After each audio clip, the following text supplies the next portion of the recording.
అంటే మనం జ్ఞాన స్వరూపులం అయ్యే ఉన్నాం కనుక అజ్ఞానం అనేది మనకు దోషంగా కనిపిస్తుంది.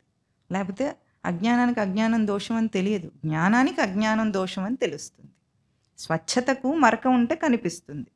మురికిలో మురికి ఉంటే ఏం కనిపించదు. అట్లాగే మనకెందుకు ఇప్పుడు ఈరోజు బాధ తెలుస్తుంది? నువ్వు ఆనంద స్వరూపుడివి, నీకు బాధ తెలుస్తుంది. బాధ తెలిసింది అంటే నేనెందుకు బాధను ఓర్చుకోలేకపోతున్నాను అంటే నువ్వు ఆనంద స్వరూపుడు అని గుర్తించు. నీ గుర్తింపు ఆనంద స్వరూపుడు అని నీకు తెలియజేస్తుంది బాధ. నువ్వు తట్టుకోలేవు దాన్ని. అందుకు మనం దేన్ని ఓర్చుకోలేం. ఏ చిన్నది వచ్చినా ఎందుకు ఓర్చుకోలేడు మనిషి?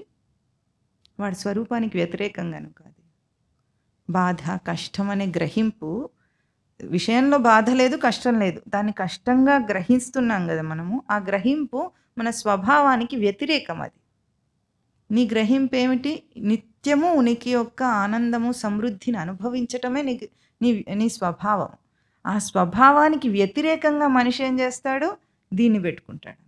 కష్టం అన్న గ్రహింపు రాగానే తట్టుకోలేడు వాడు. అందుకే విషయ సుఖం అనేది కూడా తట్టుకోలేడు. ఆనందం అనేది స్వభావ లక్షణం. బయటి నుంచి వచ్చిన ఆనందాన్నైనా తట్టుకోలేడు. రెండు కూడా స్వరూపానికి వ్యతిరేకమైనవే, బయటివే, ఫారెన్ మెటీరియల్, నాన్ సెల్ఫ్. అట్లాగే సంతోషం వచ్చినా దుఃఖం వచ్చినా ఏదైనా నాన్ సెల్ఫ్. సెల్ఫ్కి ఇవన్నీ బయటివే.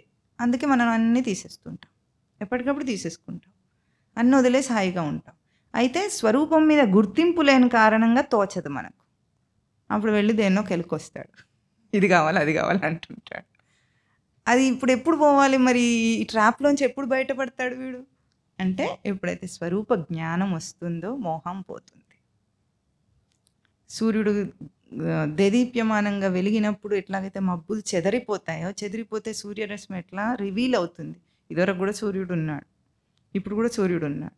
అసలు సూర్యుడు మబ్బులు అడ్డం రావటమే కాదు, పగలు రాత్రి ఏర్పడుతున్నాయంటే భూమితో పోల్చి సూర్యుడికి పగలు లేదు, రాత్రి లేదు. ఉంది ఆయనకి.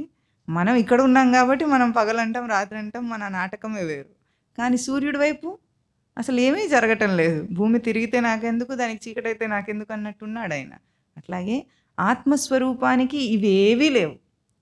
ఏ జీవుడైతే ఆత్మను గుర్తించలేక, అంటే తన సచ్చిదానంద స్మృతిని గుర్తింపు లేక దాని అందు ఈ చక్ర భ్రమణంలో, ఈ ట్రాప్లో పడ్డాడో వాడికే ఇదంతా.